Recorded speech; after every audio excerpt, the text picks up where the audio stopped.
अस्सलाम वालेकुम friends. MGT 501 human resource management की असाइनमेंट 1 जो है उसका सोल्यूशन जो है उसके साथ हाज़िर है। इसकी जो है लास्ट डेट आज है, तो क्विकली हम देख लेते हैं कि सोल्यूशन क्या है। असल में ये GDP टाइप ही है आज का जो है आपकी असाइनमेंट। तो इसमें सिनेरियो दिया हुआ है कि Ali senior HR specialist hired by man, यानी ये जो अली है उसको हायर किया है सेल्स डिपार्टमेंट ने। सही है। तो वो कह रहा है कि ड्यू टू कोविड, ये बड़ी अहम चीज़ है, कोविड की वजह से जो है there are many employees and it was complicated to choose top और पुअर परफॉर्मर्स। सही है। टॉप और पुअर परफॉर्मर्स जो हैं उनको चूज़ करना अभी मुश्किल हो रहा है। सही है। और task was assign to mister Ali to evaluate and employ skills, employ के skills strengths and shortcomings accurately जो हैं वो करने हैं इस मिस्टर अली को जो हैं चूज़ करने हैं, उसके आइडेंटिफाई करने हैं। HR specialist must revamp their existing process and जो एग्जिस्टिंग प्रोसेस चल रहा है उसको चेंज करना है and implement suitable performance appraisal method. सही है। तो कोई सूटेबल परफॉर्मेंस अप्रेजल मेथड चाहिए to identify top and poor performance. सही है कि परफॉर्मर्स जो हैं टॉप कौन से हैं और पुअर कौन से हैं।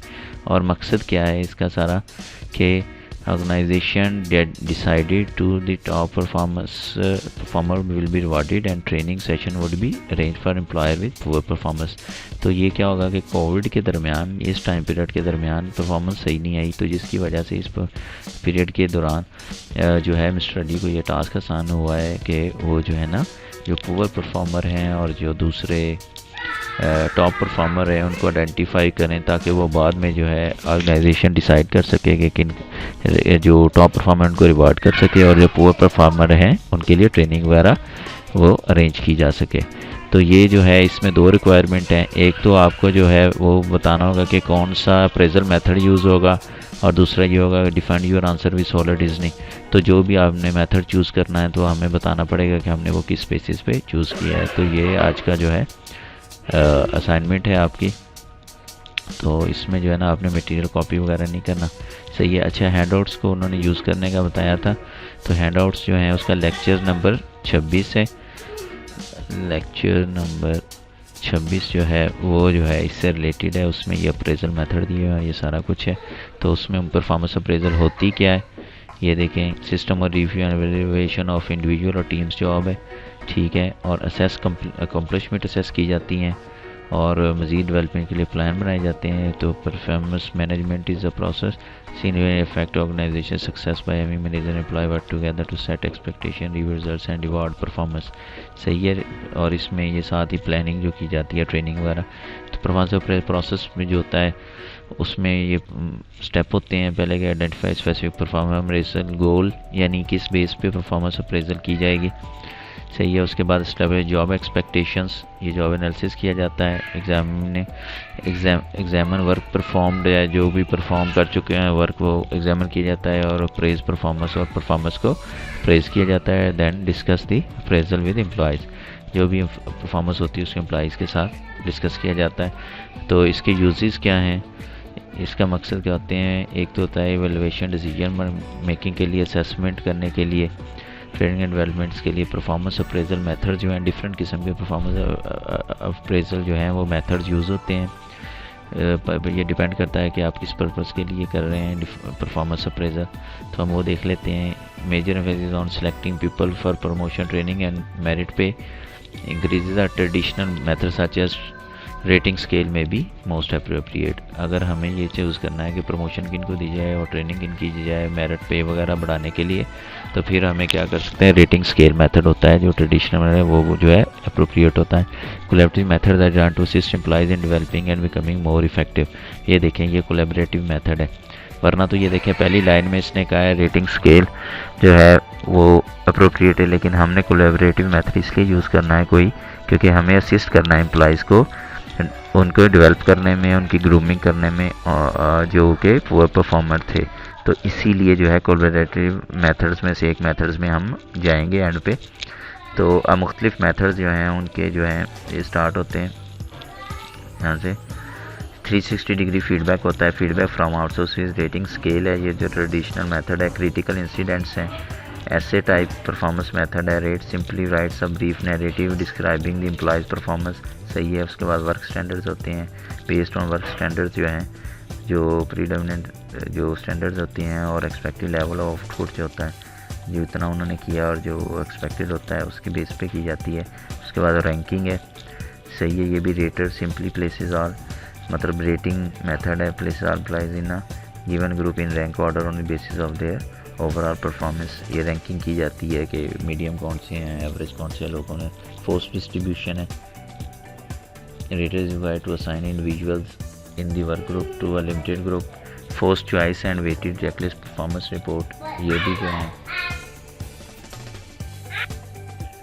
सो this force choice and weighted जो होती है चेकलिस्ट, इसमें जो है एम्प्लॉय के मतलब कुछ स्टेटमेंट्स वगैरह दी जाती हैं और रेटर जो होता है वो देखता है कि वो कितनी डिस्क्रिप्टिव हैं एम्प्लॉय के मुताबिक के हिसाब से, तो वो उस बेस पे जो है रेटिंग की जाती है। बिहेवियरली एंकर्ड रेटिंग स्केल है, ये रेटिंग स्केल होती है ट्रेडिशनल जिस तरह, लेकिन ये जो है इसमें जो है क्रिटिकल इंसिडेंट मेथड यूज़ किया जाता है, उसके बिहेवियर से मुतल्लिक उस पर रेटिंग की जाती है। रिजल्ट्स बेस्ड सिस्टम है, in result based system superior and subordinate jointly agree on objective for the next appraisal period. ये भी जो है रिजल्ट बेस्ड है, ये कोलैबोरेटिव होता है। उसके बाद असेसमेंट सेंटर्स होते हैं और ये है मैनेजमेंट बाय ऑब्जेक्टिव, ये कोलैबोरेटिव टेक्निक है, सही है। Goal oriented performance appraisal method है। It is required that supervisor and employees determine objective for employees to meet during the rating period, क्योंकि कंपनी को जो है ड्यूरिंग रेटिंग पीरियड जो होता है, मतलब ये है कि जिस तरह कोविड था तो एक पीरियड के दौरान में जो गोल्स और ऑब्जेक्टिव्स थे वो अचीव नहीं हो सके, सही है। तो अब उनको उस पीरियड के दौरान, स्पेसिफिक पीरियड के दौरान करनी है rating. And the employees appraisal how well they have achieve their objective, सही है। इस how well they have achieve objectives, इसका मतलब है कि इससे उन्हें पता चलेगा कि यहाँ पे डेफिशिएंसीज थी, who was the well performers, who are the poor performers. तो ये आप समझ रहे हैं कि management is a process through which specific goals are set collaboratively for as a whole and every unit individual within it, सही है। ये देखें पूरे ऑर्गेनाइजेशनल गोल्स जो थे, जो मेट होने चाहिए थे, और एवरी यूनिट और हर इंडिविजुअल जो है उसको इंक्लूड करना है। तो ये management by objective appraisal method जो है वो यूज़ हो सकता है। The basic for planning, managing organise activities and assessing and rewarding contribution, सही है। देखिए प्लानिंग होगी, मैनेजिंग ऑर्गेनाइजेशन एक्टिविटी होगी जिसमें ट्रेनिंग वगैरह और दूसरी काम चीज़ें होंगी, and assessing and rewarding the contribution होगा, सही है। Specific goals are jointly determined by employees and their managers. Progress toward completing these goals is periodically reviewed.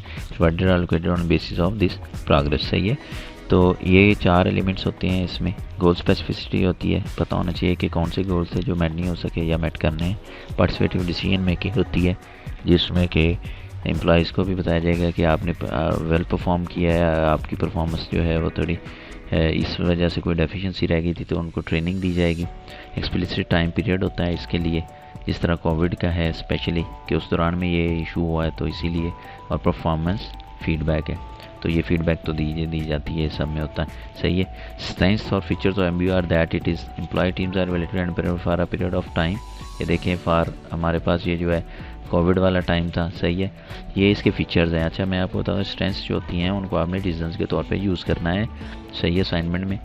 Edits for goals and plans, helps clarify priorities and expectations, vertical and horizontal communication, for employees motivation, help to assess the strength and with more clarity, क्योंकि ये चीज़ बहुत अहम है, क्योंकि ये जब more clarity होगी तो पता चलेगा कि किन को ट्रेनिंग की ज़रूरत है, किन को नहीं।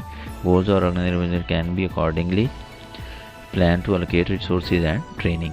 यही मकसद है ना ऑर्गेनाइजेशन का, क्योंकि उनका मकसद ये है ड्रॉप या ले ऑफ करना तो नहीं है एम्प्लॉयमेंट को। उनको तो ये है कि जो परफॉर्मर है उनको अप्रिशिएट किया जाए और जिनका कोई पुअर परफॉर्मेंस थी उनको ट्रेनिंग दी जाए। Focus on continuous training can help to tackle the crisis figure of business achieve during the pandemic as it focuses on quantitative goals, सही है।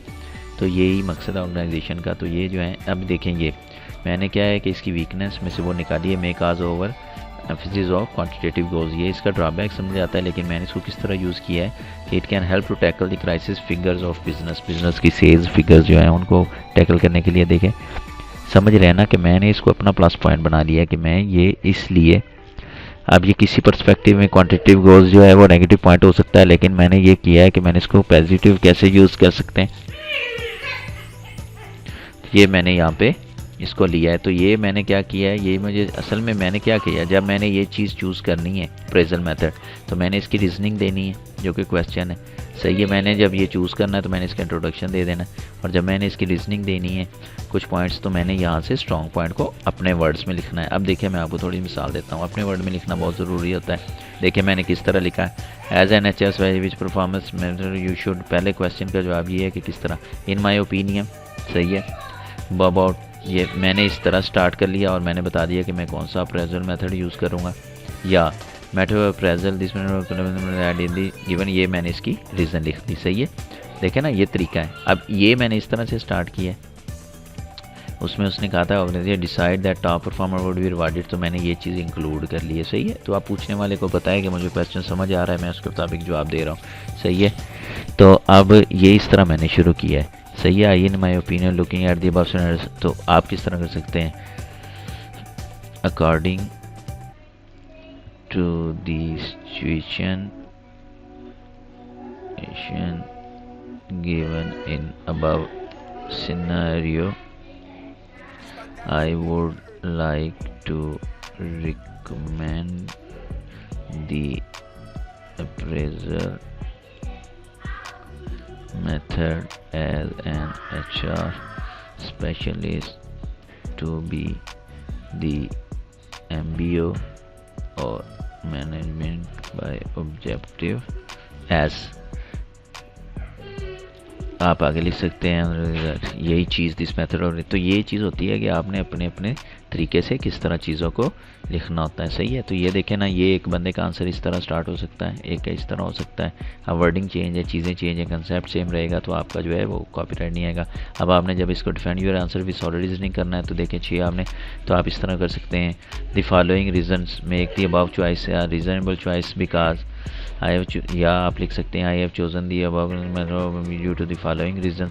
तो उसके बाद आप आगे reason, my method is based on the following propulsion, सही है। तो आप इस तरह किसी तरह भी शुरू करें ताकि आपकी जो है कंसेप्ट सेम रहे लेकिन चीज़ें चेंज हो जाएं। ये 3 मुख्तलिफ तरीक़ों से मैं उसको स्टार्ट कर सकता हूँ अपने दूसरे जो है उसको आंसर को। तो अब मैं मुख्तलिफ रीजन्स का मैंने ये बनाए हुए पॉइंट, तो इनमें से मैं वो पॉइंट जो है अपने अल्फाज में लिखूंगा चेंज करके, सही है। ये देखें जितनी उसकी स्ट्रॉन्ग्स और वो चीज़ें थी वो मैंने यहाँ पे लिखी हैं, इनको आप अपने में देखें मैंने किस तरह इनको वर्ड्स में यूज़ किया हुआ है। तो इस तरह आपने अपनी असाइनमेंट इसकी सॉलिड रीजनिंग देनी है, सही है। अब 6 मार्क्स हैं तो 5-6 तो आप लिखेंगे ना, सही है। तो डिपेंडिंग अपॉन द मार्क्स जो होता है ये आपने लिखना है, और बहुत लंबी चौड़ी डिटेल ये आपकी सॉलिड रीजनिंग जो हो जाएगी, सही है। तो ये इस तरह से आपने, लेकिन इसको आपने अपने वर्ड्स में लिखना है।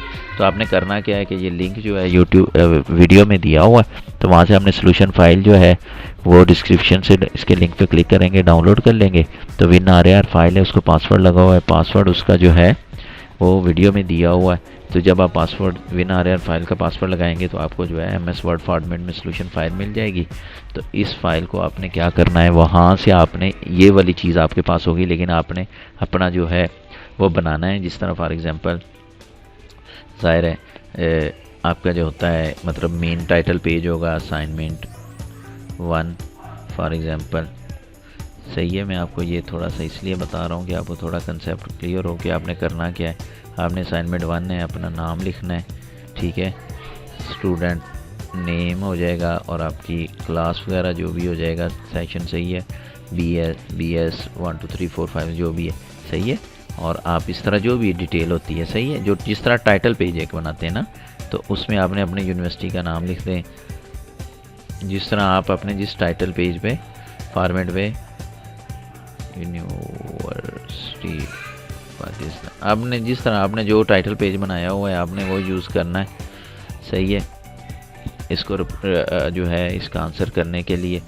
और वहाँ पे आपने जाके फिर अपना ये टाइटल पेज हो गया, अगले पेज पे आपने अपना क्वेश्चन लेना है, सिनेरियो पहले ऊपर कॉपी पेस्ट कर दें, ठीक है, जो भी दिया हुआ है। फिर उसके नीचे आपने क्वेश्चन नंबर 1 लिख के उसका क्वेश्चन लिखें, और फिर क्वेश्चन नंबर 1, सही है, ये देखें ये क्वेश्चन नंबर 1 है, तो नीचे आपने आंसर लिखना है। ये देखें ये क्वेश्चन नंबर 1 है फॉर एग्जांपल। अब मैंने जिस तरह 2 तरीके से लिखा हुआ है, तो अब आप लिखेंगे यहाँ पे क्वेश्चन नंबर 1, ठीक है, ये आ गया, ठीक है, और अब आप यहाँ पे लिख दें सोल्यूशन, ठीक है, क्वेश्चन का। और ब्लैक और वो जो सारे कलर शलर इसका जो भी है फॉन्ट आप कर लें, जो भी होता है।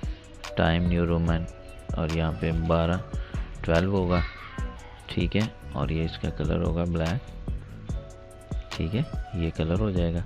और अब आप आ जाएं सोल्यूशन पे, सेम इस तरह जिस तरह इसका है आपने ये सोल्यूशन अपने वर्ड्स में लिख के तो ये आपने इस तरह करना है, ठीक है। और इस तरह फिर क्वेश्चन नंबर 2 और ये आपने सही है। अब आप देखें ये आप अगर उस तरह कॉपी पेस्ट करेंगे तो ये मैंने बड़ा लिखा हुआ है तो ये आ जाएगा, मैंने 2 दफ़ा ये चीज़ लिखी हुई है आपको समझाने के लिए।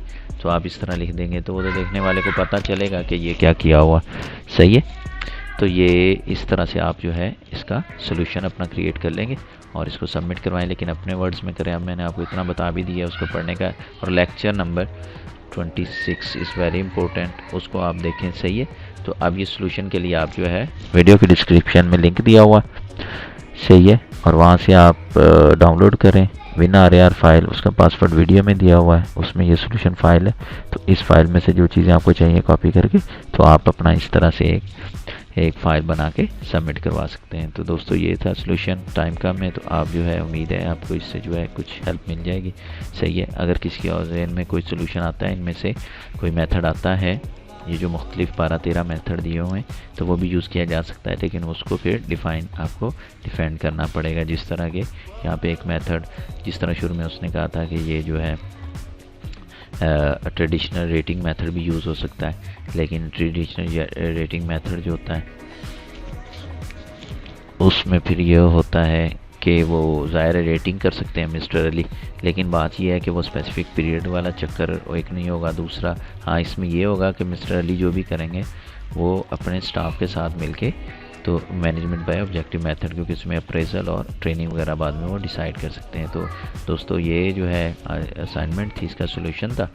तो अगर कोई आपके ज़हन में और चीज़ें हों तो वो कमेंट ज़रूर कीजिएगा। Thank you, good luck, take care, bye.